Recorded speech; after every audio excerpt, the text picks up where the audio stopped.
Hello, everyone. Welcome to an episode of Culture Talk, where we share insights and learnings from leaders in arts and culture.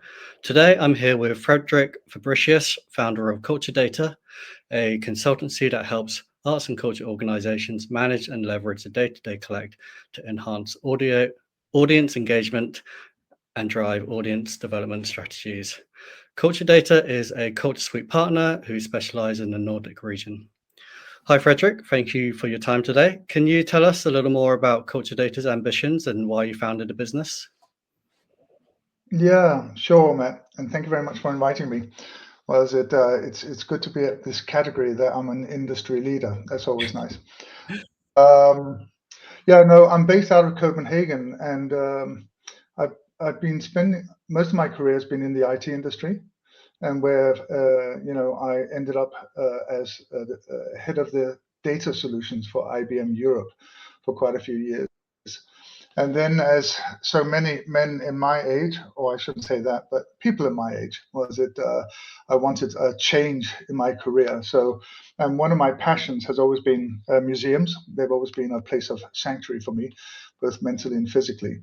And um, and what I was seeing in the cultural sector, and especially in the UK, was this drive for cultural organizations to become more. It's difficult to say without it sounding a bit insulting, but more professional, more structured in the way they approach their outreach and become more audience centric. So about 7 years ago, I created this consultancy, and really what I'm doing is I'm taking a lot of best practices from the UK and applying them in the Nordics, because the UK have been ahead of the curve there, and and giving cultural organizations the tools, the insights as to how they should approach developing their audiences. I hope that makes sense. Yeah, that makes perfect sense. I mean, as you say, the importance of and the power of data has been prevalent in public discourse for a long time and for many businesses, maybe in other industries more so than in arts and culture. But there are many opinions and solutions about the way businesses should be utilizing and leveraging data. How would you summarize the importance and benefits of data and digitalization for cultural organizations? Well, something I've been reflecting on, and we all bring our own baggage, and backgrounds into our different jobs. And what I find interesting is that when I'm working in the cultural sector, a lot of the people who are working there, they themselves, have a cultural background, a cultural education. And then I suddenly pop up, and my background is from business school. My speciality is I'm a marketing economist. Now, the way I look at a problem always is, in many ways, and in the cultural sector, if you look at it from the two key drivers, which we've seen in recent years. One is cultural democracy. And what does that mean? Cultural democracy means that there's a drive to have more people using culture.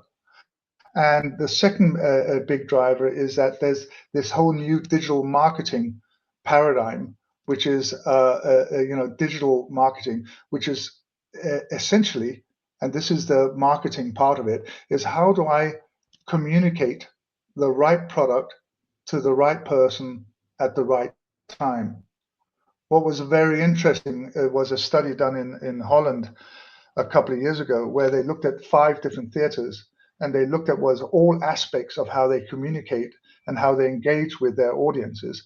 And what I like is, a very simple fact, which is that if you can get one person to come to one theater 3 times, then there's a 70% chance of that person having this as a fixed, ritual, and they will come again and again and again. So that's obvious to a lot of people.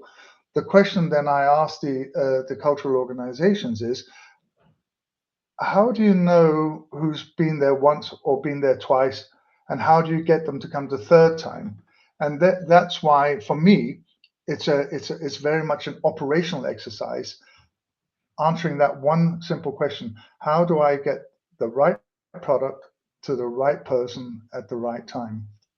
And to answer your question, you need the underlying data. I need to know who that person is. I need to know what their preferences are, and I need to have a history of when they prefer to get that information about when the next performance is, so that they buy it so I'm presenting a product at the right time for them to make the right decision.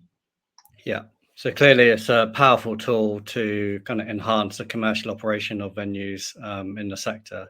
But as you say, gathering, storing, and organizing the data is a big part of the process and a challenging part of the process for many organizations. But then you also need the knowledge to dissect it, analyze it, and draw actionable insights. In big tech businesses, this would often be done by expensive data analysts. Perhaps this is why arts and culture venues aren't quite leveraging data as effectively as they could be. So how can venues ensure they're utilizing data in the best way possible? Well, if we look at the basics, data collection is about, everybody's talking about data collection. But if we take one step back, and we've done several conferences in the Nordics where everybody is screaming for data. We need more insight. We need to know more about our audiences. And what we discovered during this conference and the conclusions of the conference, where we had stakeholders from theaters, museums, funders, national agencies who are providing insight, is that it's not the data which is the issue, it's the questions. What is it cultural leaders want to know? And if you really want to be sophisticated about it, what do they want to know about their audiences artistically, or about what they want to be artistically? What do they want to be socially, i.e., for whom? And finally, one of the questions they should be asking themselves, what are our financial goals here? So step one, before we get to this, how do we do it? And because we're a small organization, is asking the question, what is it we want to know? And once we've done that, and I was at a recent conference on this, we all know about the problem that the larger organizations, they have a big sophisticated marketing machine and ticketing, sales apps, is that start small, go into the foyer, develop a questionnaire specific to your needs, look at the data which is out there, provided by people like Audience Agency in the UK, and then see whether there is a correlation between what you want to do and what you want to find out. And sometimes it's very simple things you want to find out. But that's one aspect of it. The second aspect of it is what we're seeing in Europe and in Nordics is that there's a greater collaboration between cultural organizations. And we've been doing this for ages in the IT industry. We've been saying to our customers, you don't need to be IT specialists. You need to concentrate on your core business. And the thing about taking care of computers and generating reports, you can outsource. And what I'm seeing cultural organizations doing in cultural clusters is that several theaters will get together and have a common CRM system.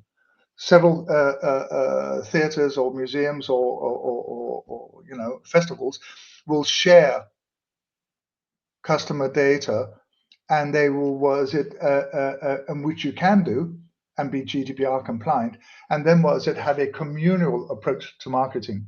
And even in Sweden, there are actually councils who will fund an organization who will do it on behalf of all of the cultural organizations which they fund in their area. So I think there's different approaches. There's not one silver bullet in this, but going back to the start, what is it you want to find out, and ask that existential question about who it is you want to be for whom, and that's easier said than done. And then based what you want to know about your audiences from that. But on a more practical level, it's all about if you don't have a big IT system, if you don't have a data analyst and so on, speak to your colleagues, see whether you can share this. This thing about aggregated data is so powerful, and it's one of the key drivers we see in the Nordics, where cultural organizations are getting around the table together and the different marketing people are getting together and then saying, why don't we lift this as a team? Yeah, that makes sense. In the arts and culture sector, we often like to think our raison d'etre is more than just about making the balance sheet go black. Arts and culture helps answer some of life's most difficult questions, and venues often host culturally significant performances that everyone should witness. What role does data play in something like diversity and inclusivity and um, I guess more social aspects of arts and culture? Well, I think I'll answer that question by talking about a great case study we did. So we were approached by a region of Sweden, which is 2 million people, and they have they more than most have seen a great influx of economic migrants and stuff like that from the north of Africa. So you take a very Nordic country, and you get a lot of people from Morocco and Algeria and stuff like that. And culture has been put forward as by the politicians, the mechanism whereby you create an integrated and balanced society, where you take the different society groups and you bring them together under the umbrella of the fabric of culture, which is Swedish. So putting on my marketing economist hat again, for me, and what the funders are looking for is that they want as much of the public funded culture to be distributed across as many citizens as possible. I hope that makes sense. So what we need to know is who's engaged, who's not engaged. And there was it. Obviously, the we need data. And what we discovered in Sweden is that the data was not being collected, was not being analyzed when they wanted to look at the specifics. And imagine a map of a big area, and imagine it as a heat map where you have people who are highly engaged and people who are not engaged. And then I want to know where the people who are not engaged, where do they live?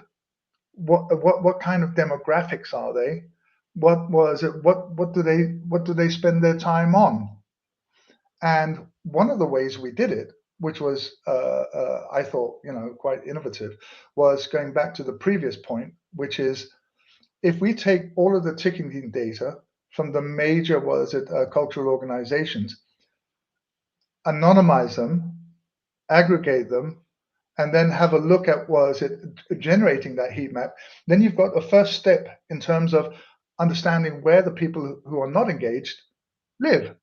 And then you can start mapping your marketing to the channels for the what their preferences are in those areas. Is it a language issue? Are they using different social media than we thought they would be using, etc., etc. And that's where, unless you've got the data and you're collecting data and you're analyzing data, you're really not going to get an understanding for who's active and who's not active. And by doing that, thereby you increase that social diversity, which a lot of the politicians and funders have as a quid pro quo for providing cultural organizations the finances they do. Yeah. Yeah. So data is really going to inform a lot of that decision making for cultural organizations, really. Well, it's been really insightful, Frederik. Thank you for your time. If anyone wants to learn more about leveraging data strategies, what's the best way they can reach you? Well, I'm so old, so I'm still using email. Yeah, So let us you're know. always welcome always welcome to send me an email. Like I said, it's Frederik at Kulturdata, as we say in Danish, but culturedata.org. And specifically, if you're interested in being inspired by what your colleagues are doing in places like Amsterdam and Rotterdam, in Copenhagen, and in Berlin, then drop me a line. There's always some good conversations. We've got some activities going on. We've got a one-day conference in Copenhagen on the 19th of August, and then we meet again with the European Data Alliance in Bergen in October, which is in Norway. So just reach out. I'm sure there's some good conversations to be had. Yeah, well, we'll make sure we'll put your emails down wherever we host this video as well. So that'd be great. All right, well, thank you for that. Excellent. It's been great talking to you, and yeah, we'll hopefully see you next time. Brilliant. Good speaking to you, Matt. Take care. Thank you. Bye.